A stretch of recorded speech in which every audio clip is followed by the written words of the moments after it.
आज चर्चा में कहा गया कि सबसे ज्यादा जमीन 3 ऐसे शख्सियत है उनके पास है। रेलवे के पास, आर्मी के पास वो देश की जमीन है और उसके पास वक्फ बोर्ड की जमीन है। मुझे लगता है तीसरे नंबर की जमीन तो किसी परिवार के बोर्ड के पास है। आप ध्यान से देखिए, सही है, एक परिवार का बोर्ड है, सही है, अरे है एक परिवार का बोर्ड, उसके पास हो सकता है इससे अधिक जमीन निकले। सभापति महोदय, घंटी तो उनकी बजनी चाहिए, आप हमारी मत बजाइए। मैं किस परिवार के बारे में बोल रहा हूँ, आप क्यों विचलित हो रहे हैं? वो उधर हैं, आपको नहीं। हाँ, उधर हाँ, आप भी जानते हैं किधर हैं, उधर हैं। चलिए आप वक्त पे आइए कि पूरे विश्व में यदि मुसलमान सर्वाधिक सुरक्षित कहीं है तो उस देश का नाम भारतवर्ष है, हिंदुस्तान है। मैं इस्लामिक देशों का नाम पढ़ूंगा जहां वक्त का वजूद नहीं है, तुर्की में नहीं है, लीबिया में नहीं है, इजिप्ट में नहीं है, सूडान में नहीं है, लेबनान में नहीं है, सीरिया में नहीं है, जॉर्डन में नहीं है, तुनीसिया में नहीं है, इराक में नहीं है। सच्चर कमेटी ने कहा यदि सही तरीके से इसका इस्तेमाल किया गया होता तो 12,000 करोड़ की आमदनी होती। देखिए, जो ये संशोधन हुए इसमें एक बहुत महत्वपूर्ण प्रावधान है कि लंबे पेंडिंग लिटिगेशंस ये नहीं होने चाहिए। मैं आपको एक आंकड़ा देता हूं। Honourable member Sambit Patra ji, please. No, please. माननीय सभापति महोदय, आपका बहुत बहुत धन्यवाद। आज एक ऐसा दिन है जो मैं कहूंगा कि अजीब दास्तां है।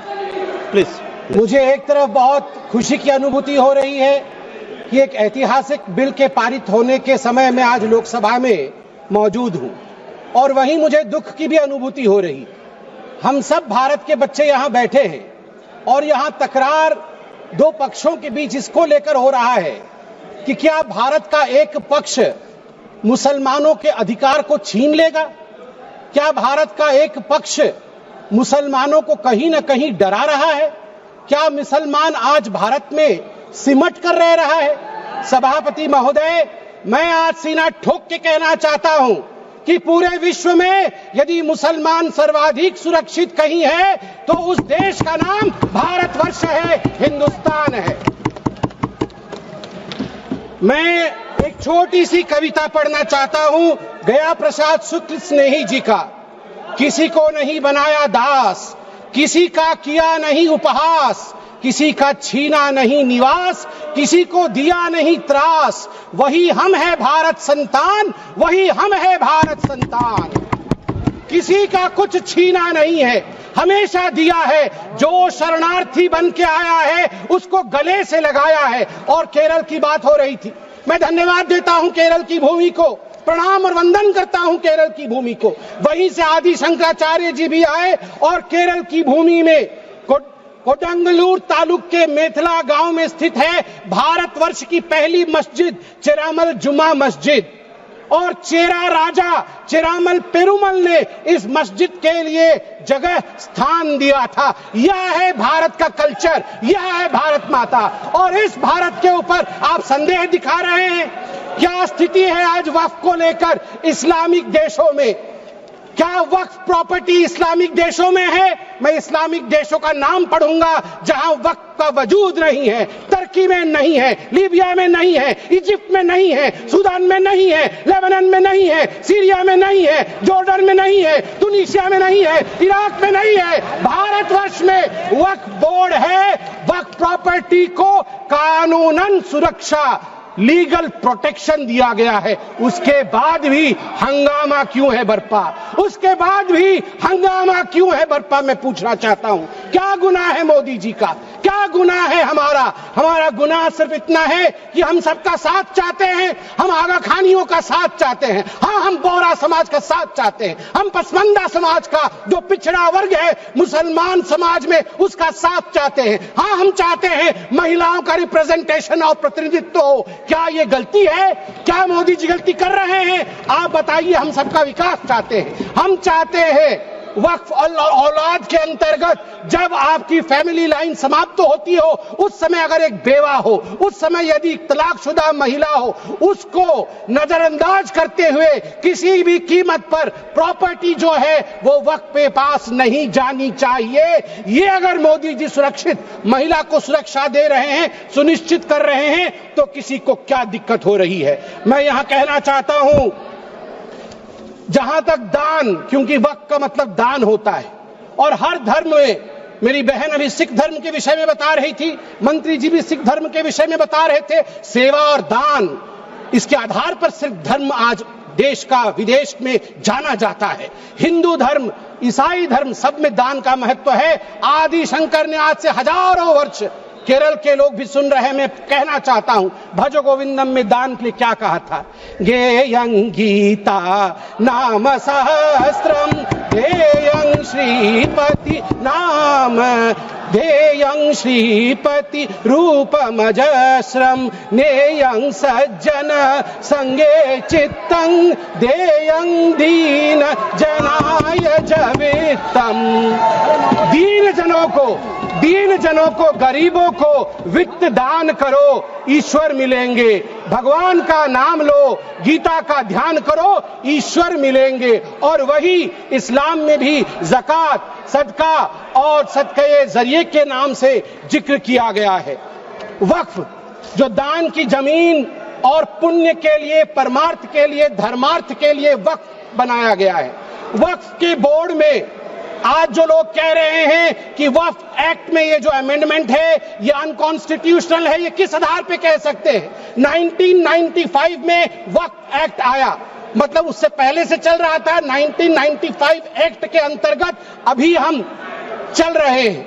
1995 के बाद आप याद करिए 2013 में भी अमेंडमेंट हुआ। उससे पहले 1954 में, 1959 में, 1964 में, 1969 में और 1984 में अमेंडमेंट्स या संशोधन हुए हैं। अगर वो सारे संशोधन ठीक थे तो आज ये संशोधन अनकॉन्स्टिट्यूशनल कैसे हो सकते हैं? मैं छोटे से एक विषय को रखना चाहता हूं। आज आप देखिए, सच्चर कमेटी ने 2006 के अपने रिपोर्ट में कहा था, सच्चर कमेटी ने कहा था कि उस समय 2006 में वक्फ के पास 4.9 लाख रजिस्टर्ड प्रॉपर्टी थी। उस 4.9 लाख रजिस्टर्ड प्रॉपर्टी से मात्र वक्फ की जो कमाई हो रही थी वो उस समय 163 करोड़ की थी। मगर सच्चर कमेटी ने कहा यदि सही तरीके से इसका इस्तेमाल किया गया होता, सही तरीके से लीज दिया गया होता, फेयर मार्केट प्राइस के आधार पर किया गया होता, तो 12,000 करोड़ की आमदनी होती, 12,000 करोड़ की, 10% का रिटर्न मिलता। आपको जान के आश्चर्य होगा, ये 4.9 लाख रजिस्टर्ड प्रॉपर्टी बढ़ करके हमारे समय 8.72 लाख रजिस्टर्ड प्रॉपर्टी बनी। मतलब 20,000 करोड़ से 25,000 करोड़ तक की आमदनी होनी चाहिए, मगर आमदनी हुई कितनी? 2019 से 2021 के बीच में 166 करोड़, और 2025 में आपको जान के आश्चर्य होगा, अभी माननीय गृह मंत्री जी ने बताया लीज रिकॉर्ड 0 और आमदनी 9.92 करोड़ रुपए मात्र। उस समय 2006 में 162 करोड़, और जब ये डिबेट हो रहा है तो 9.92 करोड़, प्रॉपर्टी डबल हो गई, मगर पैसे घट गए। कहां गए वो पैसे? किसके जेब में गए वो पैसे? यदि ये पारदर्शिता। वैसे सभापति महोदय, मुझे एक बात में संशय है, मुझे लगता है उत्तर प्रतिपक्ष वाले ही दे पाएंगे। आज बड़ी चर्चा हुई है, आज चर्चा में कहा गया कि सबसे ज्यादा जमीन 3 ऐसे शख्सियत है उनके पास है, रेलवे के पास, आर्मी के पास, वो देश की जमीन है, और उसके पास वक्फ बोर्ड की जमीन है। मगर मुझे इसमें संशय है, मुझे लगता है तीसरे नंबर की जमीन तो किसी परिवार के बोर्ड के पास है। अगर सही से देखा जाए, आप ध्यान से देखिए, सही है, एक परिवार का बोर्ड है, सही है, अरे है एक परिवार का बोर्ड, उसके पास हो सकता है इससे अधिक जमीन निकले। सभापति महोदय, घंटी तो उनकी बजनी चाहिए, आप हमारी मत बजाइए। सभापति महोदय, मैं आपको आप अरे मैं किस परिवार के बारे में बोल रहा हूं, आप क्यों विचलित हो रहे हैं?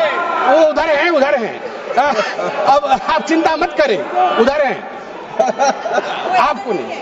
हाँ, उधर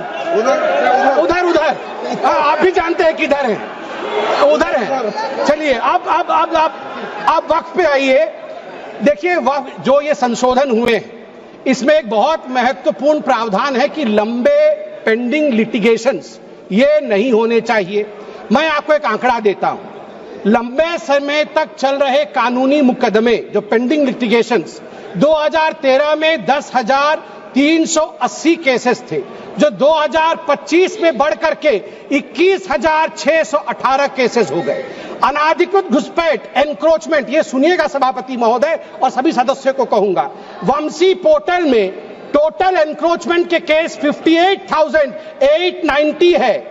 इसमें से लगभग 31,999 पेंडिंग एनक्रोचमेंट है, जिसमें 9,000 मुस्लिम पार्टीज है, अर्थात मुसलमानों के जमीन पर भी अधिग्रहण का काम वक्फ बोर्ड ने किया है।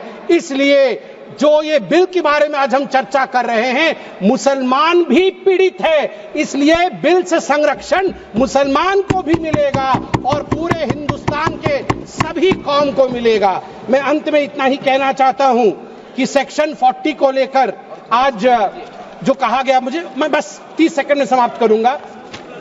सेक्शन 40 को लेकर आज यहां बहुत चर्चा हुई। ये जो तर्कहीन शक्ति, इरैशनल पावर दिया गया था वक्फ बोर्ड को, खुद ही इंक्वायरी करते थे और खुद ही जमीन को वक्फ में डिक्लेयर करते थे। आज देश में 515 ऐसी प्रॉपर्टी है, उसी का शहर, वही मुद्दई, वही मुंसिफ। हमें यकीन था हमारा कसूर निकलेगा। उसी का शहर, मतलब एरिया खुद ढूंढ लेंगे, वही मुद्दई, वही जाके इंक्वायरी कर लेंगे, वही मुंसिफ, वही जजमेंट भी दे देंगे। हमें यकीन था, जिसकी जमीन थी, हमें यकीन था हमारा कसूर जरूर निकलेगा। मगर सभापति महोदय, मैं धन्यवाद देना चाहूंगा आदरणीय प्रधानमंत्री श्री नरेंद्र मोदी जी का, हमारे माननीय गृह मंत्री जी का, किरण रिजिजू जी का, कि इन्होंने इस प्रकार के एक प्रावधान को यहां प्रस्तुत किया है जिससे देश में हम सब सुरक्षित रह सके। धन्यवाद।